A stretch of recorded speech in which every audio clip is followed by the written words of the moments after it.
Okay, लिखो बेटा cardiac muscles के बारे में सबसे पहले। These muscles are striated. मैंने कहा था स्ट्रिएटेड का मतलब मैं तुमको फोटो में दिखाता हूँ स्ट्रिएशंस होती हैं। These muscles are striated. Number 2, they are cylindrical in shape. They are cylindrical in shape.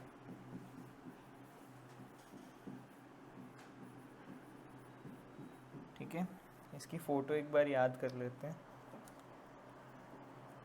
क्योंकि अगला पॉइंट तुम मेरे को बताओगे क्या होगा।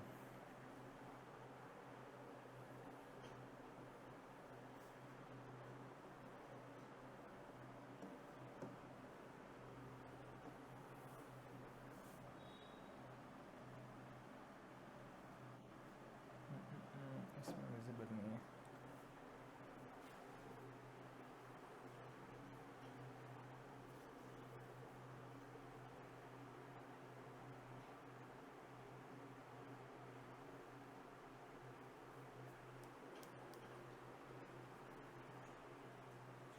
हाँ, क्या शेप थी इसकी बेटा?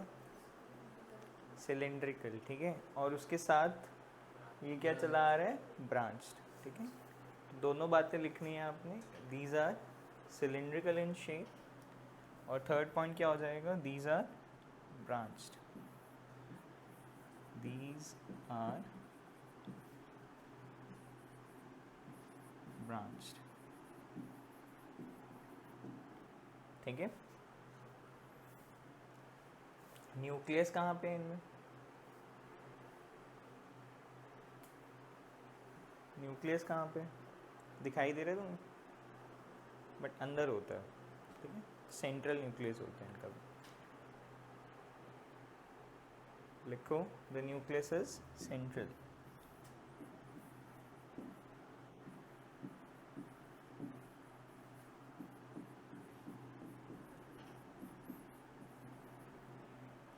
ठीक है, अगला, they are involuntary in action.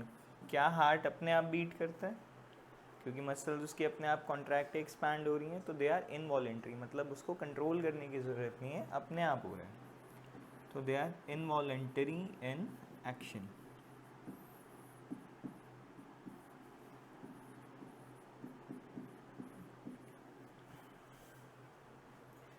ठीक है, क्या उसकी एक्सपेंशन और कॉन्ट्रैक्शन फास्ट हो रही है? तो लास्ट पॉइंट क्या आएगा? दे आर कॉन्ट्रैक्टिंग और एक्सपैंडिंग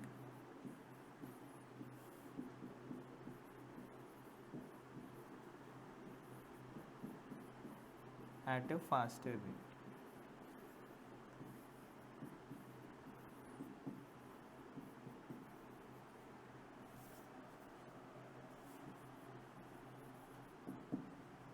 ठीक है,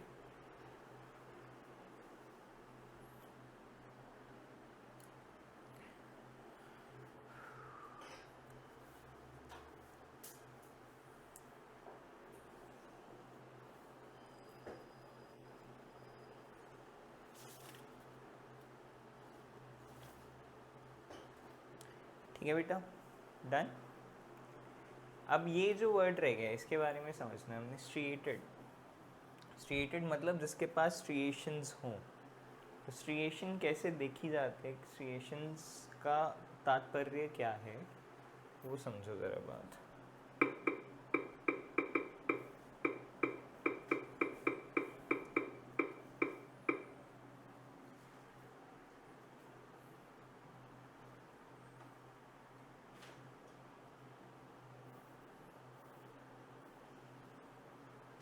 इस वाली वीडियो में बड़े अच्छे से, फोटो में बड़े अच्छे से दिख रहे हैं, रुकना ज़रा।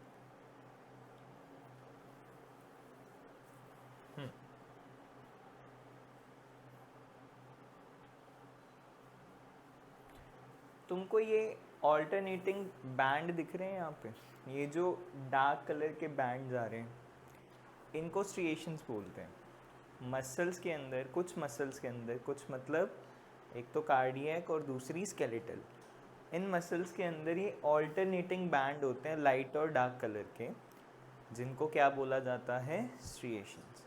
ठीक है, मतलब उसमें पिगमेंटेशन है, उसमें कलर है कि डार्क कलर्ड होगा या लाइट कलर्ड होगा, जिसकी वजह से उनकी लुक ऐसी आएगी, तो उसको क्या बोलते हैं साइंस में स्ट्रिएशंस।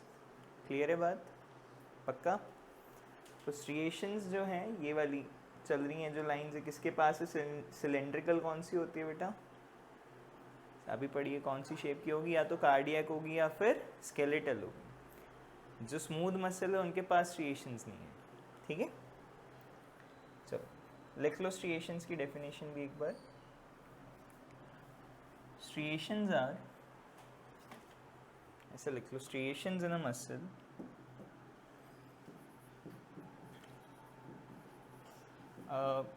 तनिष्क अंकल आए होंगे नीचे ना, उनको ऊपर बुला लो।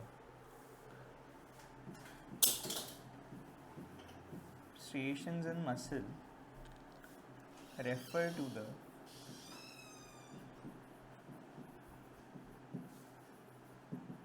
alternating dark and light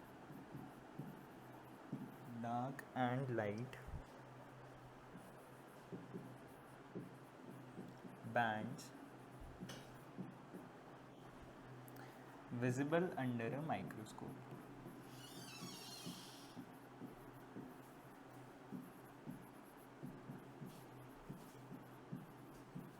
ठीक है, बात नोट कर लो बस बेटा। कनेक्टिव टिश्यू नेक्स्ट हेडिंग आएगी आपकी, लास्ट हेडिंग है, मतलब इसके बाद न्यूरॉन रह जाएगा। कनेक्टिव टिश्यूज, ठीक है। तो कनेक्टिव टिश्यू का नाम से ही पता चल रहा है तुमको क्या काम होगा मेन बॉडी के अंदर, डिफरेंट ऑर्गन्स को आपस में कनेक्ट करके रखना है। जैसे ब्लड है, blood is a connective tissue, वो क्या करता है, हार्ट से ब्लड पूरी बॉडी में सर्कुलेट होता है, तो वो आ गया सर्कुलेटरी सिस्टम के अंडर। ब्लड बट ब्लड की वजह से बाकी सारे ऑर्गन्स अपने काम कर पाते हैं क्योंकि उनको एनर्जी मिल रही है उससे, ठीक है। तो मेन फंक्शन क्या हुआ कनेक्टिव टिश्यू का, लिखो मेन फंक्शन इज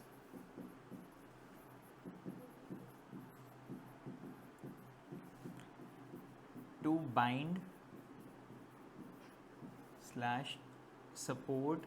सपोर्ट मतलब जैसे तुम्हारी बोन्स है, बोन्स बॉडी को सपोर्ट दे रही हैं, ऑर्गन्स को सपोर्ट दे रही हैं, तो सपोर्ट भी कर सकते हैं, या फिर पैकिंग, कवर अप करती है उसको, जैसे जो खाली स्पेस है बॉडी के अंदर उसको फिलअप करना।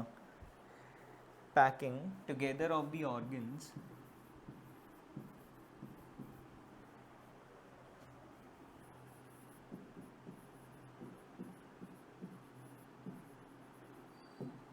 ऑफ द बॉडी, ठीक है। तो ये कुछ काम होते हैं आपकी कनेक्टिव टिश्यू के। टाइप्स लिख लो इसके बेटा, लिख लिया तो सबने, नोट कर ली, रख कर रही है, थोड़ा सा रह गया, लिख ले फटाफट, कोई बात नहीं, मैं यहाँ लिख देता हूँ टाइप्स। टाइप्स लिखो बेटा इसके फटाफट। टाइप्स में सबसे पहले आएगा तुझे loose connective tissue, loose connective tissue. Loose connective tissue का पार्ट होता है बेटा एरियोलर। इस पे इतनी बार तेरे स्कूल में एमसीक्यू बना हुआ है सतलुज में एरियोलर टिश्यू के ऊपर, ठीक है। तो इसका टाइप है बेटा एरियोलर। उसके बाद आ जाता है डेंस कनेक्टिव टिश्यू। डेंस मतलब जो ज़्यादा टाइटली पैक्ड है, तो डेंस में आ जाते हैं बेटा आपके बोन और नहीं, डेंस में आ जाते हैं आपके tendons and ligaments. Number 1 is tendons and ligaments, ठीक है। उसके बाद आता है बेटा adipose tissue. Adipose word fat को दर्शाता है, एडिपोज वर्ड फैट के लिए यूज़ करते हैं, तो ये आ गया एडिपोज टिश्यू। हमारी बॉडी के अंदर स्किन के नीचे जो फैट की लेयर है जो हमें सर्दी से बचाती है, वो एडिपोज टिश्यू है, उसके बाद आ गया स्केलेटल टिश्यू। स्केलेटल टिश्यू में बेटा दो कैटेगरीज आ जाती हैं, बोन की और कार्टिलेज की। बोन और कार्टिलेज, ठीक है। एग्जाम्पल्स इनकी कार्टिलेज की समझाऊंगा, तुम सबने देखा हुआ है, तुम सबने टच किया हुआ है अपने कार्टिलेज को, कार्टिलेजनस फाइबर्स को। और लास्ट में आ जाता है फ्लूइड कनेक्टिव टिश्यू। तो फ्लूइड कनेक्टिव टिश्यू दो तरह का है फ्लूइड हमारी बॉडी के अंदर, एक जो सबने देखा है जिसका नाम है ब्लड, और एक जो शायद किसी किसी ने देखा है, मैंने देखा हुआ है, तो उसका नाम है लिम्फ। ठीक है, तुम्हारी एनसीईआरटी में लिम्फ का जिक्र नहीं है, वो 10th में आता है, बट हम लिखेंगे इसके बारे में।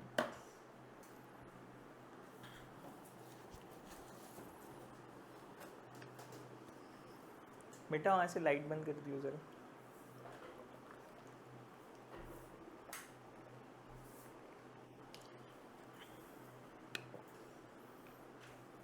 बना भी दिया बड़ी जल्दी।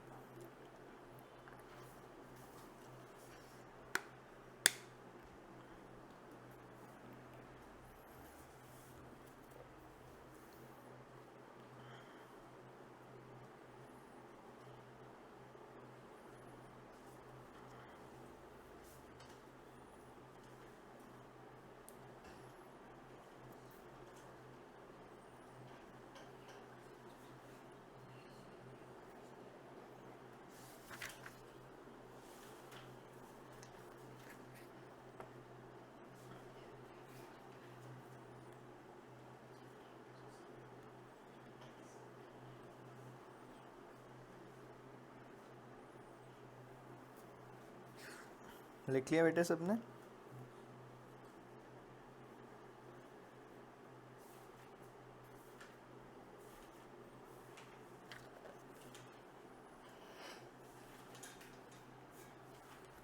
चलें आगे, ठीक है।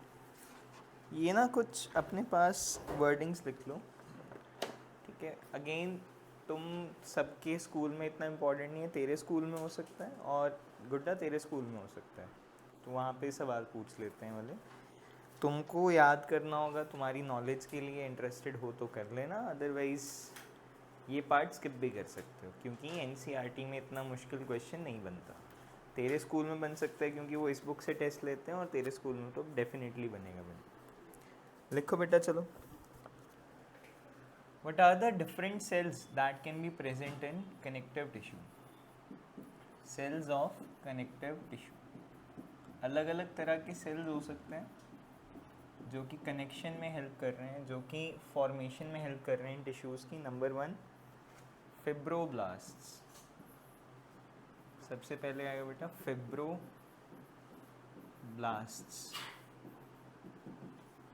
ठीक है। फिब्रोब्लास्ट का क्या काम होता है? They form the ground substance and fibres. नाम से ही पता चल रहा है, दे फॉर्म ग्राउंड सब्सटेंस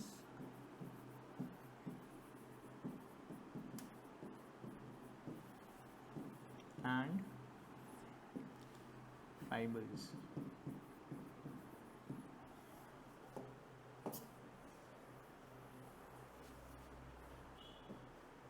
ठीक है। सेकेंड लिखो रजे, एडिपोज सेल्स। एडिपोज हो गए जी, 2 मिनट। एडिपोज सेल्स लिख, उधर से याद आता मैं। कितने हुए शर्मा जी? कितने हुए इसके? धन्यवाद आपका बहुत बहुत।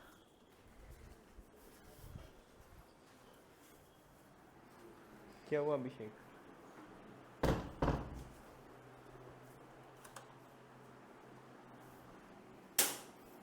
अगला है बेटा एडिपोज सेल्स। एडिपोज वर्ड का मतलब क्या हुआ? अभी बताया मैंने। कौन से सेल्स होते हैं? जो बॉडी के अंदर फैट स्टोर करते हैं, तो दे स्टोर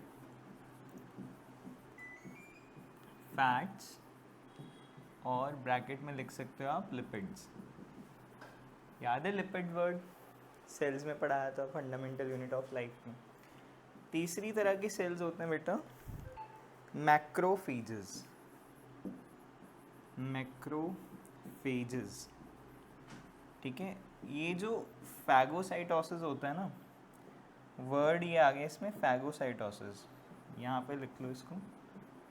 फैगोसाइटोसिस वर्ड का मतलब क्या होता है? दूसरे सेल को खाना।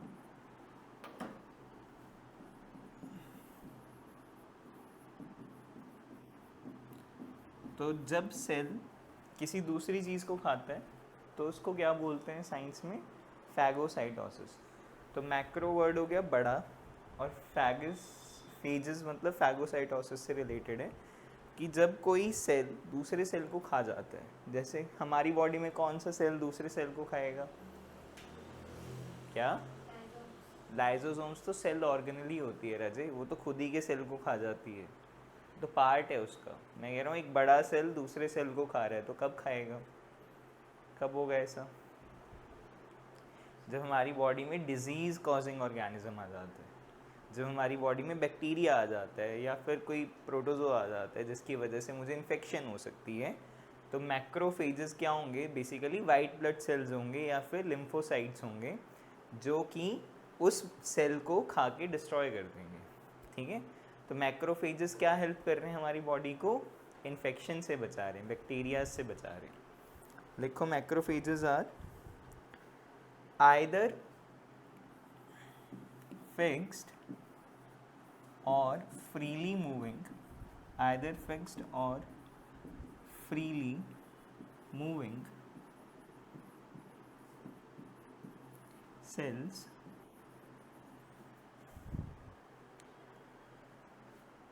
which are involved in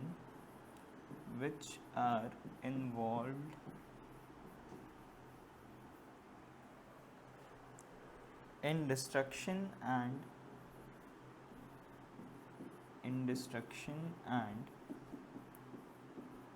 removal of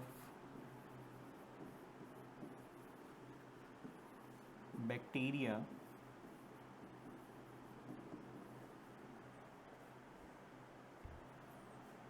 foreign bodies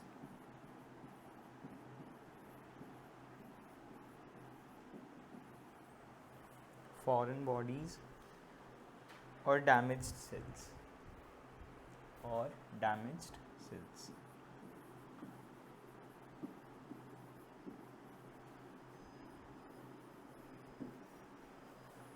ठीक है।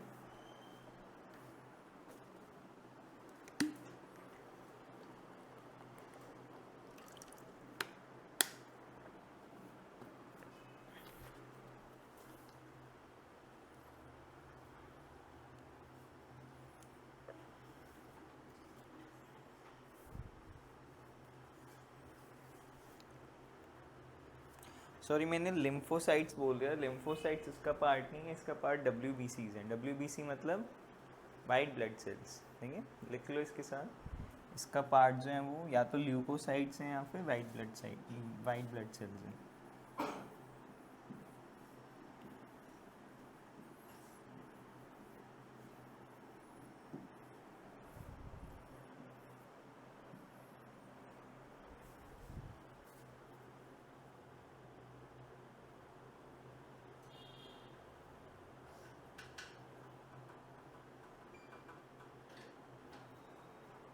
क्या किया तूने?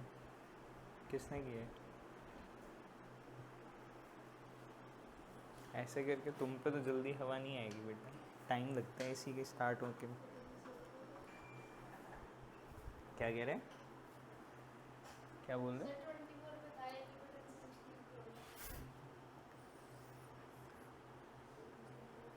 हो गया बेटा, चलें आगे। अगला है बेटे मास्ट सेल्स। 4th पॉइंट लिखो मास्ट सेल्स के बारे में, ठीक है। मास्ट सेल्स क्या करते हैं? या तो ये खून को जमने नहीं देते, पहली चीज़ एंटी कोगुलेंट होते हैं, मतलब जैसे हमारा खून जम जाता है ना जब चोट लगती है, तो वैसे पर बॉडी के अंदर है तो जमता नहीं इजीली, तो क्यों नहीं जमता, मतलब उस प्रोसेस को कोगुलेशन बोलते हैं, जब खून इकट्ठा हो जाता है कहीं पे, तो ये कोगुलेशन नहीं होने देते, एंटी कोगुलेंट्स होते हैं, ठीक है। नंबर 2, जब हमारे चोट लगती है तो हमारे दर्द होता है, पेन होता है उस पर्टिकुलर एरिया में, तो वो पार्ट होता है इन्फ्लामेशन का, ठीक है। इन्फ्लामेशन का जो पार्ट है, जहाँ पे इन्फेक्शन हो गया है, या तो वहाँ पे जब बुखार आता है, बुखार भी क्या होता है, टेम्परेचर का राइज करना, ठीक है। दूसरा हो गया चोट लगी है तो पेन आ गया, तो ये वाली जो सेंसेशंस हैं ये किसकी वजह से होती हैं, मास्ट सेल्स की वजह से होती हैं, ठीक है। तो लिखो, मास्ट सेल्स क्या करते हैं, they secrete substances like, vasodilator क्या होता है, सेरोटोनिन तो पता है मुझे,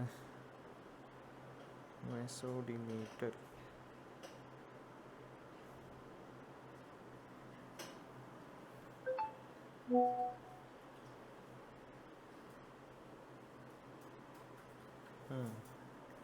लिखो, they release substances such as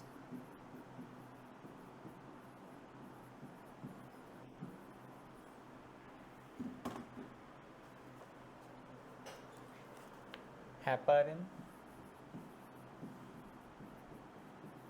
heparin क्या हुआ, एंटी कोगुलेंट को, COA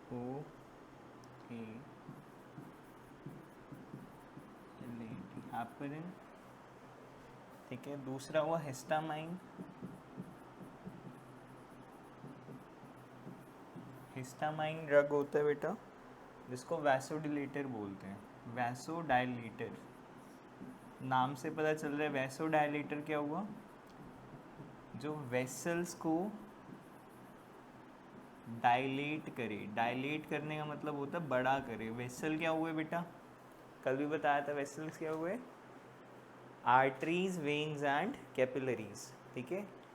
तो जिनको बीपी की प्रॉब्लम होती है वो क्या लेते हैं, वैसोडाइलेटर लेते हैं, बीपी की दवाई लेते हैं। वैसोडाइलेटर्स क्या करते हैं, खून पतला कर देते हैं, ठीक है।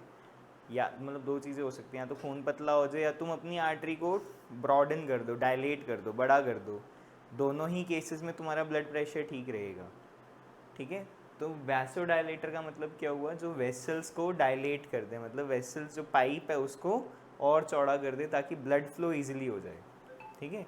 और तीसरा सेरोटोनिन, तीसरा जो केमिकल है वो है सेरोटोनिन, ठीक है। वैसो कॉन्स्ट्रिक्टर, कॉन्स्ट्रिक्ट करने का मतलब क्या हुआ, कॉन्स्ट्रिक्ट करने का मतलब क्या हुआ, उसको छोटा करना। डायलेट करने का मतलब हुआ बड़ा करना, कॉन्स्ट्रिक्ट करने का मतलब हुआ उसको छोटा करना, ठीक है। तो ये काम होता है मास्ट सेल्स का, और इसी की वजह से या तो आपको पेन की सेंसेशन फील होगी या फिर बुखार वाली सेंसेशन फील होगी, ठीक है। तो they promote inflammation, they promote inflammation of infected area,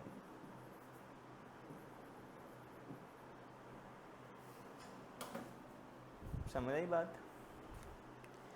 तुम ऐसे बोलते हैं ना बड़े लोग कि जब हमारी बॉडी बीमार होती है वो खुद हमें सिग्नल देने लग जाती है, तो उनका वे ऑफ सिग्नलिंग क्या है, या तो उस पार्ट में पेट दर्द, जैसे पेट दर्द, पेट खराब हो गया तो पेट दर्द होना शुरू हो जाता है, ठीक है, या फिर जब वायरल होता है तो बुखार आना शुरू हो जाता है। तो वो सिग्नल्स जो हैं वो बॉडी हमें कैसे दे पा रही है, ब्लड के फ्लो को चेंज करके, ठीक है, हमारी नर्व्स को, या हमारे नर्व्स कह रहा हूँ, हमारे वेसल्स को छोटा या बड़ा करके, ठीक है।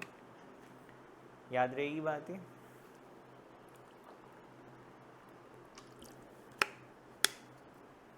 लास्ट है बेटा immunocytes, fifth, immunocytes.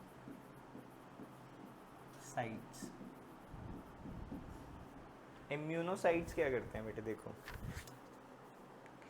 these include plasma cells,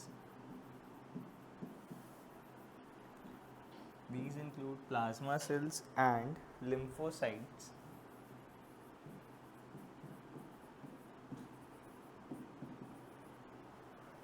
These includes plasma cells and lymphocytes, both producing antibodies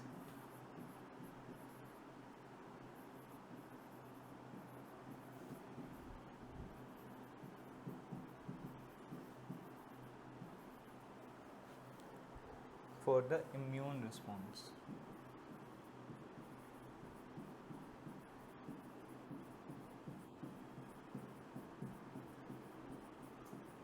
ठीक है, नाम से ही पता चल रहा है इम्यूनोसाइट्स क्या करेंगे, बॉडी का इम्यून सिस्टम बेटर करेंगे।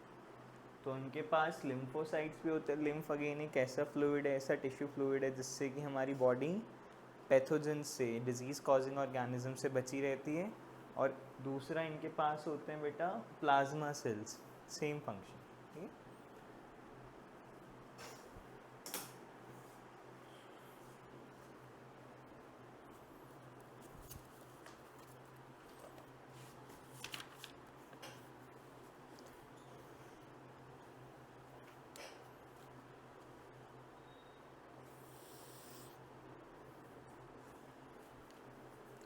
समझ आ गई बात? चलें आगे। अगला है जो सबसे पहला कनेक्टिव टिश्यू हमने पढ़ा था, क्या नाम था उसका? क्या हमने टेबल में क्या बनाया सबसे पहले? हाँ, ये तो सेल है बेटे। सारे कनेक्टिव टिश्यू इनमें से कोई ना कोई 5 सेल्स में से किसी ना किसी से बने हुए होंगे। लूज कनेक्टिव टिश्यू, और लूज कनेक्टिव टिश्यू में क्या लिखवाया था?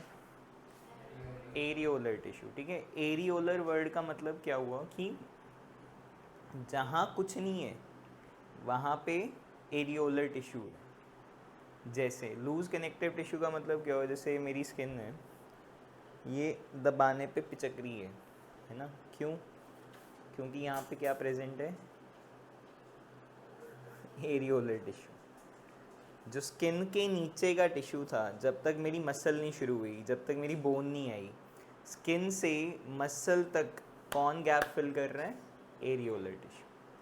ठीक है, मेरी ऑर्गन्स के बीच का स्पेस, अलग अलग ऑर्गन्स होती है ना, जैसे लंग्स हैं, लंग्स के साइड में ही कहीं पे हार्ट होता है, उनके बीच का जो एम्प्टी स्पेस है उसको कौन फिलअप कर रहा है?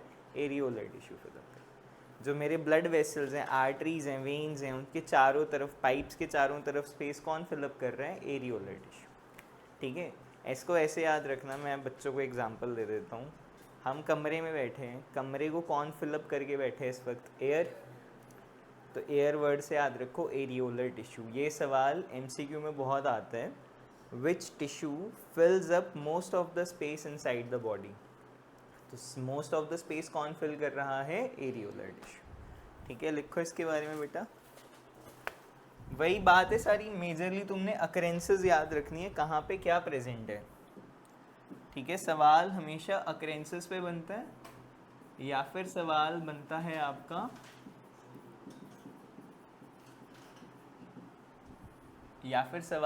है आपका कौन सी तरह का सेल उसमें प्रेजेंट है। ठीक है, तो एरियोलर टिश्यू की अकरेंस लिखो सबसे पहले तो।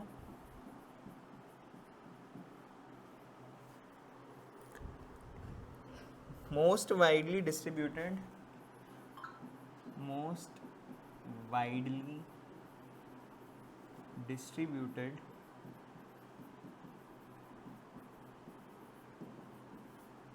connective tissue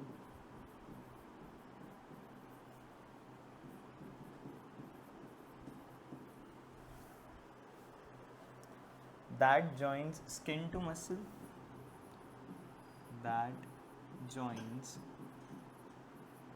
number 1 skin to muscle,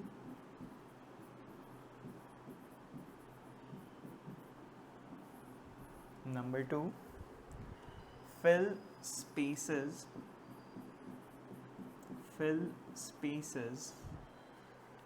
inside organs,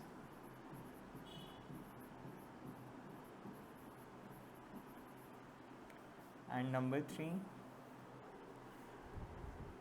are found around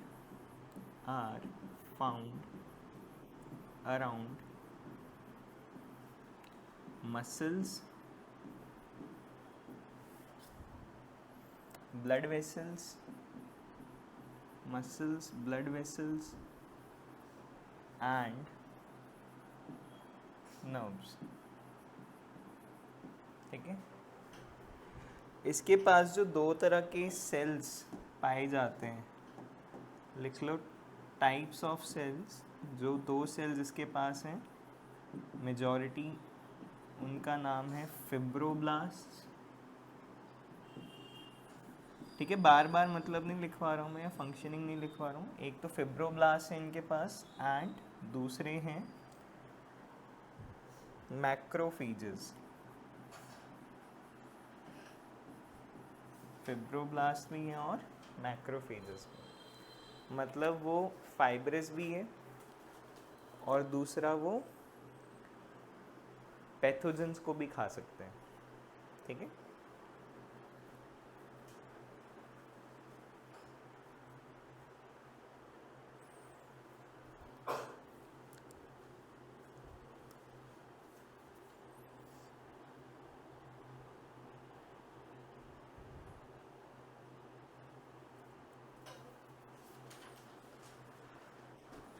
ठीक है बेटा। अगला है टेंडन्स। लिखो अगला टिश्यू, देख टोटल 7 है मेरे ख्याल से, 7 या 8 है, तो ये फर्स्ट था आपका। सेकंड लिखो रजे, सबने लिख लिया ना? सेकंड लिखो टेंडन्स।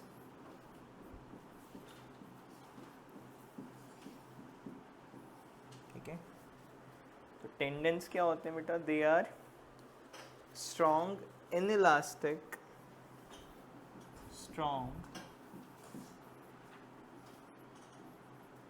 ऐसे लिख लो strong fibers, inelastic fibers, inelastic fibers।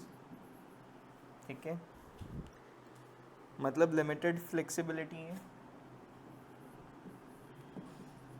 with limited flexibility।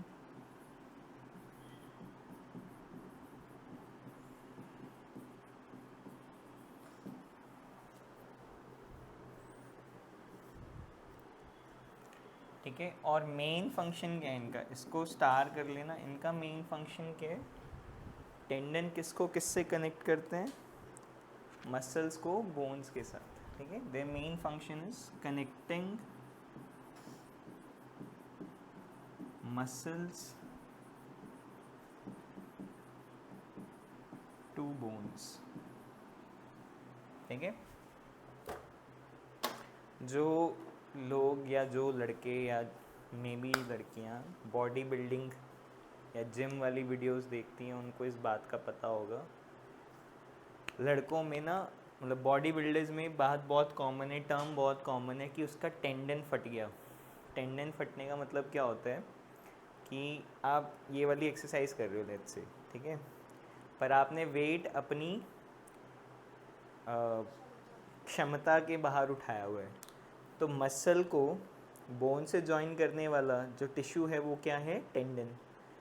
अब उसने जोड़ बना के रखने की भी तो एक लिमिट दे रखी है ना अपनी। आप अपनी बॉडी से अगर ज़्यादा ज़ोर लगवाओगे तो क्या होगा? अल्टीमेटली वो टेंडन फट जाएगा, यहाँ से भयंकर इंजरी हो जाएगी। ठीक है, टेंडन फट जाएगा और अब मसल और बोन का कनेक्शन नहीं रहेगा, बहुत गंदा पेन होता है। ठीक है, तो जो मसल को बोन से जॉइन करे वो क्या होता है? टेंडन। ठीक है, अगला लिखो रजे, लिगामेंट। अगला लिखो बेटा लिगामेंट, थर्ड है ये वाला लिगामेंट। ठीक है,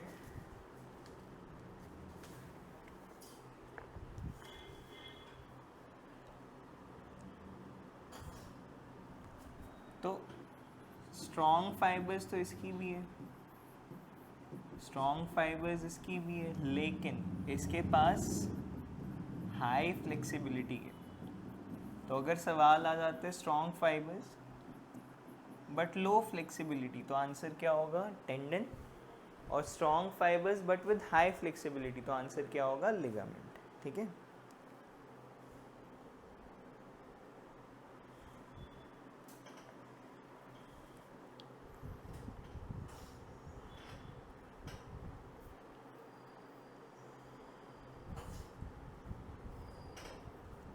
लिख लो, इसमें आया नहीं है वर्ड, एनसीईआरटी में है मेरे ख्याल से। हाँ, बोन टू बोन। इसका मेन फंक्शन क्या है? They are use to connect bones to bones. कोई बाय चांस हमें नॉन वेजिटेरियन है? किसी ने कभी मुर्गा खाया? मतलब जो बच्चे नॉन वेजिटेरियन होते हैं ना, वो बड़ी जल्दी ये सारी चीज़ें विजुलाइज कर लेते हैं क्योंकि वो खाते हुए हैं तो उनको दिखती भी हैं। ठीक है, जैसे जो लेग पीस होता है चिकन का, उसमें आपको लिगामेंट्स बड़े इजीली विजिबल हो जाते हैं। जो चीज़ च्यू नहीं होती, जो च्युइंगम जैसी लगती है, चबाते रहो बट टेस्टलेस होती है, वो लिगामेंट होता है बेसिकली। ठीक है। हाँ, नहीं, मेरे दोस्त ने बताया था मुझे। मेरे दोस्त से मैंने पूछा था मैं कि तूने क्यों छोड़ दिया ये वाला पार्ट, मतलब पूरी तार दिखती है बड़े अच्छे से जुड़ी हुई बोन से बोन तक। तो मैंने उसको पूछा मैं कि तूने पार्ट की छोड़ दिया, तो कहता कि ये ना टेस्टलेस होता है, च्युइंगम की तरह होता है, चबाते रहो, आप मतलब निगल नहीं पाओगे उसको। तो वो भी जो खाते हैं पार्ट, वो मसल वाला पार्ट ही खाते हैं, स्किन नहीं खाते, मसल खा रहे होते हैं बेसिकली। हटा दो उसको। क्या हुआ? अगर चिकन खाना शुरू करना पड़ेगा आज से। तो जो बोन को बोन से जोड़ता है वो लिगामेंट होता है। ठीक है, जैसे मेरी एक बहन के साथ हुआ था, उसका ना स्टेयर से उतरते हुए यहाँ पे स्प्रेन पड़ गया। स्प्रेन का मतलब क्या होता है? मोच आ गई। ठीक है, बट वो सिर्फ मोच नहीं आई थी, वो उसका लिगामेंट फट गया था। लिगामेंट फटने का मतलब क्या हुआ? बोन का बोन से कनेक्शन नहीं रहा, तो उसमें भी क्या होता है? भयंकर पेन होती है, बहुत पेन होती है। हाँ, कुंडे होते हैं मतलब? हाँ, वो नहीं मेरे को पता क्या उतरा है क्या नहीं उतरा। इसको बेटा लिख लो साथ में। स्प्रेन का मतलब क्या हुआ? स्प्रेन हिंदी में होता है मोच आना। ठीक है, तुम जो बोल देते हो भी मोच आ गई उसके, तो स्प्रेन का मतलब क्या हुआ? ओवर फ्लेक्सिंग, ओवर स्ट्रेचिंग लिख लो, चलो, ओवर स्ट्रेचिंग ऑफ लिगामेंट्स।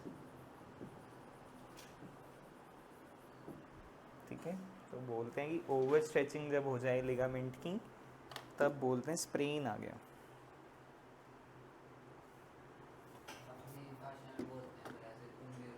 कुंडे उतर गए, तेरे उतारूं कुंडे में? अगला रजे, अगला टिश्यू लिखो, एडिपोज टिश्यू। लिख लिया सबने?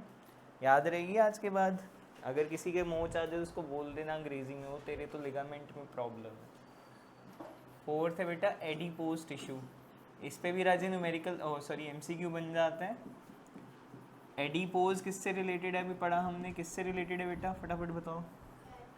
फैट से रिलेटेड है। फैट से रिलेटेड है। फैट हमारी बॉडी में इंसुलेशन का काम करता है। तो जिसको सर्दी नहीं लगती सर्दियों में, जिसको गर्म, जिसका शरीर गर्म रहता है, इसका मतलब उसके पास एडिपोज टिश्यू की लेयर ज़्यादा है। लास्ट ईयर हम पे 2 मोटे बच्चे आते थे, अब भी आते हैं, तो उनको जब भी हम एडिपोज की बात करते थे, सारे बच्चे उनको घूरने लग जाते थे। तो इस साल क्योंकि सारे पतले बच्चे हैं, तो हम ये एग्जांपल देंगे कि आपके पास एडिपोज टिश्यू कम है। ठीक है, लिखो चलो फटाफट, याद रहेगी ना बात। अब एडिपोज क्या होता है? एडिपोजेस, सारे बच्चे कहेंगे हम ऑनलाइन वाले की केशव सर जो हैं बच्चों को फैट शेम कर रहे हैं, बट याद रखने के लिए बात सबसे बेस्ट है। लिखो, सर्व्स एज अ फंक्शन लिखने, ठीक है, serves as a fat, serves as a fat reservoir. ठीक है, सेकेंड लिख लो, provides shape, provides shape to the limbs,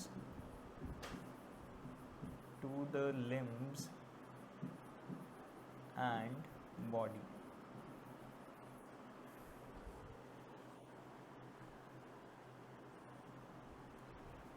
लिख लो, forms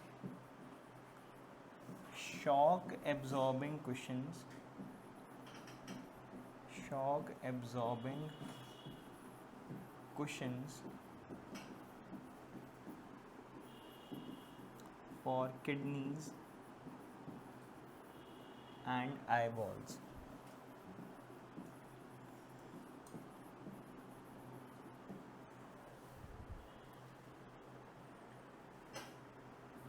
और लास्ट जो सबसे इम्पॉर्टेंट है जिसपे MCQ बन सकता है, forms an insulating layer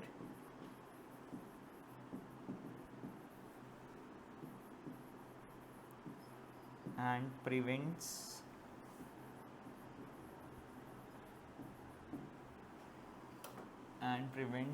us from cold. ठीक है,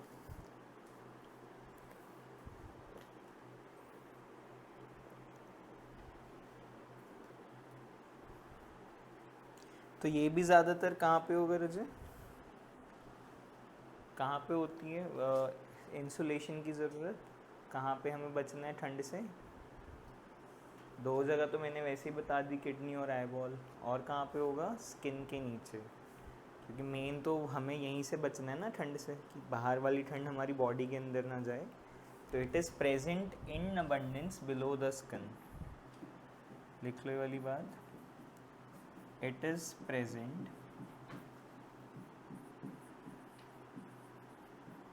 in abundance below the skin.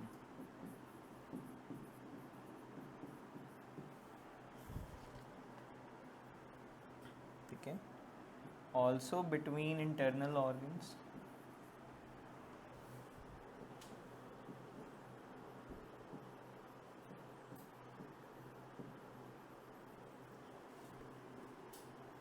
and in yellow bone marrow, and in yellow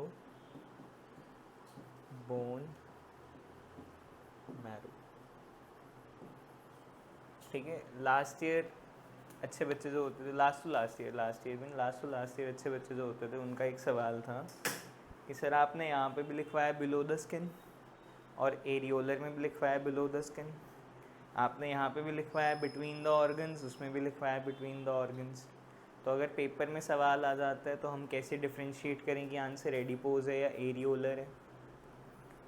तो डिपेंडेंसी किस पे रह जाती है, उसके साथ एडिशनल इन्फॉर्मेशन क्या गिवन है। अगर तो क्वेश्चन ये आता which tissue is present below the skin to insulate us from outside cold, तो आंसर क्या होगा? एडिपोज। और एरियोलर में क्या होता है? The tissue which is present below the skin to provide skin to bone connection, उसको क्या बोलते हैं? Areolar tissue.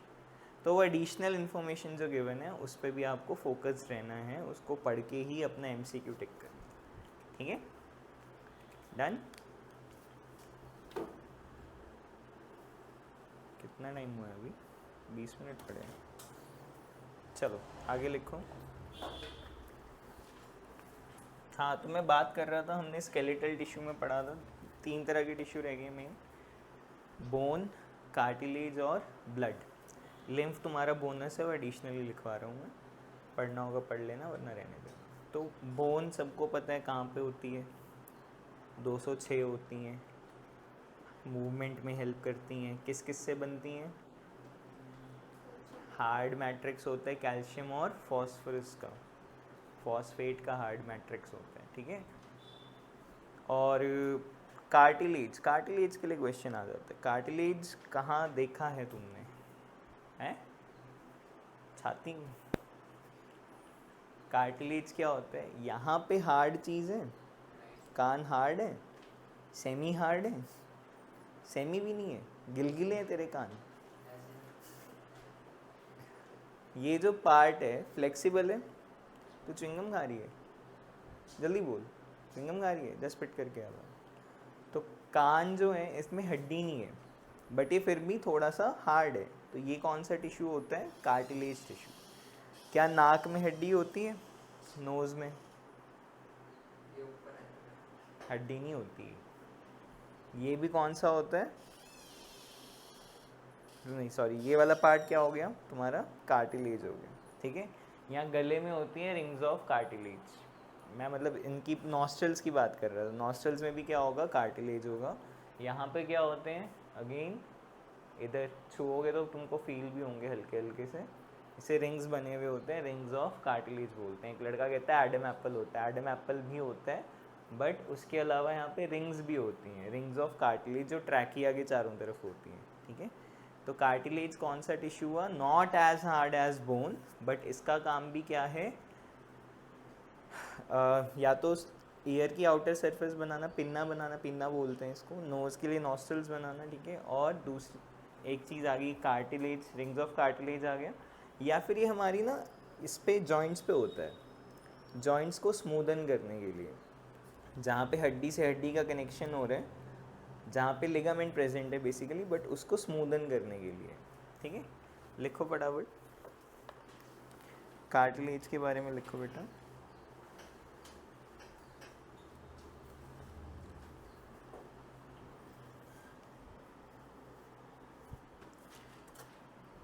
हेडिंग डालना कार्टिलेज, अकरेंस क्या है इसकी, कौन सा टिश्यू था ये, 6th 7th 5th है, तो अकरेंस कहाँ कहाँ पे है,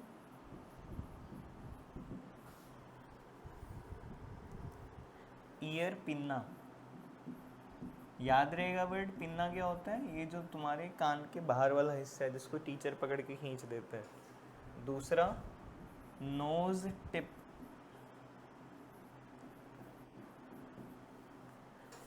ठीक है। उसके बाद है रजे एपीग्लोटिस, एपीग्लोटिस से लिख लो, चलो एपीग्लोटिस से लिख लो, मतलब यहाँ पे ट्रैकिया की बात कर रहा हूँ जो मैं,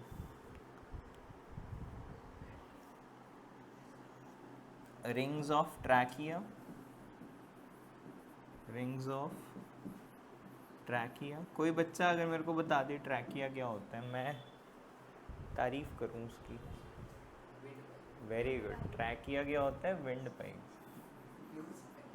क्या कह रहे हैं, नोज पाइप।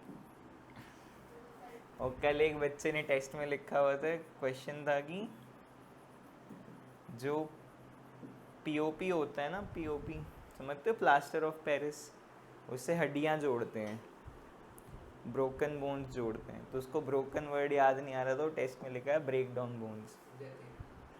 हाँ जतन, तो वही वाली बात होगी, नोज पाइप है। चलो इसका फंक्शन लिख लो बेटा,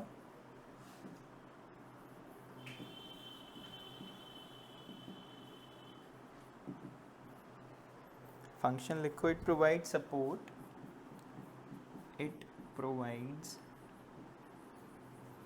support and flexibility to the joints, sorry, it provides support and flexibility to the body parts, to some body parts,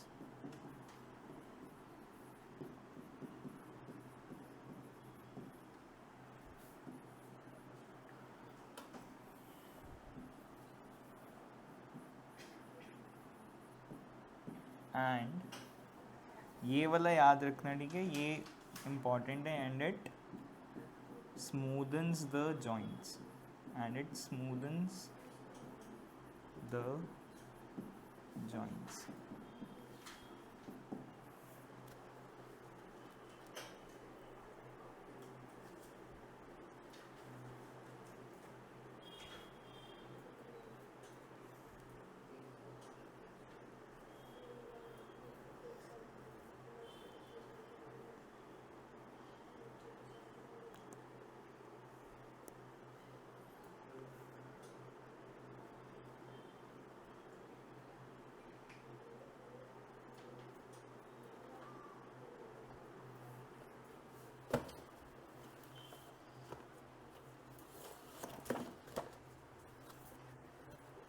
लिख लिया बेटा सबने, चलें आगे बोन्स के ऊपर।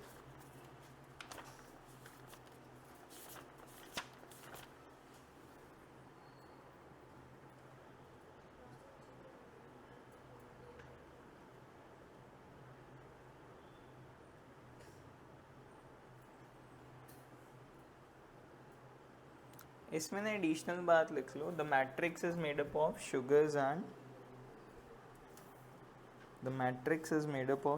एंड प्रोटीन्स लिख लो. द मैट्रिक्स इज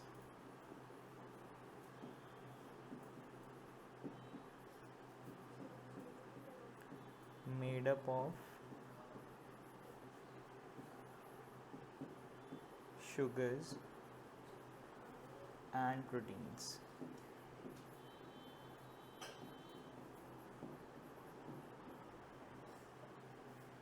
ठीक है.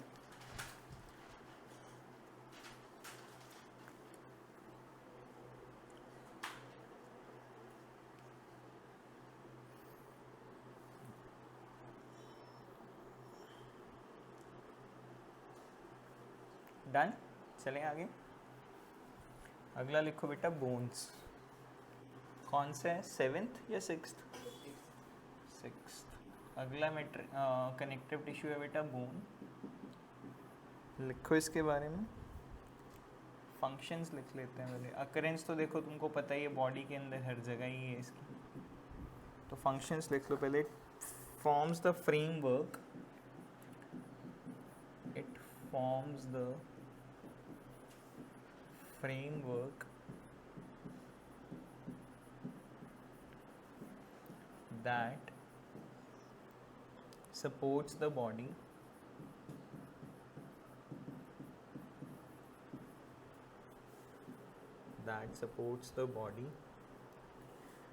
ठीक है. दूसरा क्या चीज़ अटैच्ड होगी बेटा बोन्स के साथ जो मूवमेंट में हेल्प करेगी? Muscles. So it anchors the muscles. Muscle anchor word का मतलब है यहाँ पे joins with muscles. So it anchors the muscles and helps in movement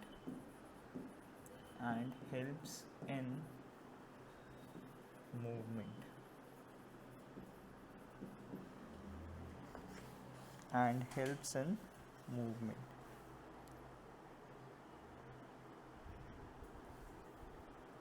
ठीक है. थर्ड पॉइंट लिखो बेटा. इट सपोर्ट्स एंड प्रोटेक्ट्स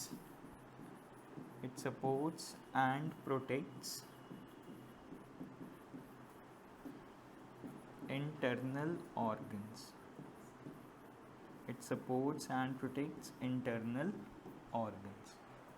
जैसे हमारे लंग्स हैं, डेलिकेट हैं काफ़ी, उसको कौन प्रोटेक्ट कर रहा है? Rib cage.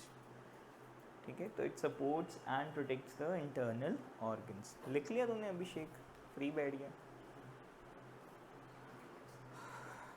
बोन्स कैसी होती हैं बेटा? बड़ा बचकाना सा सवाल है पर चलो पूछ लेता हूँ. बोन्स कैसी होती हैं?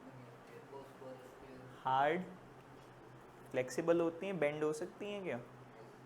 अच्छा, मुड़ जाती है हड्डी? आजा ट्राई करें तेरी मोड़ के. अब ऐसा कर, ये तो कर दिया तूने, अब इसको दोबारा फोल्ड करके दिखा. तेरे गांव में फोल्ड करना कहते हैं इसको. जल्दी लिखो. They are non flexible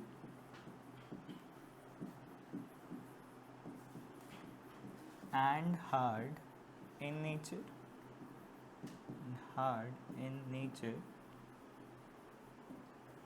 Okay.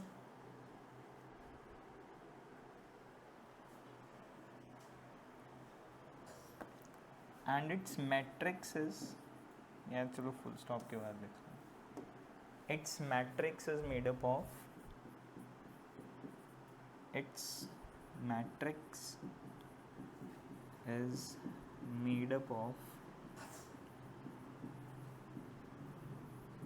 calcium and phosphorus.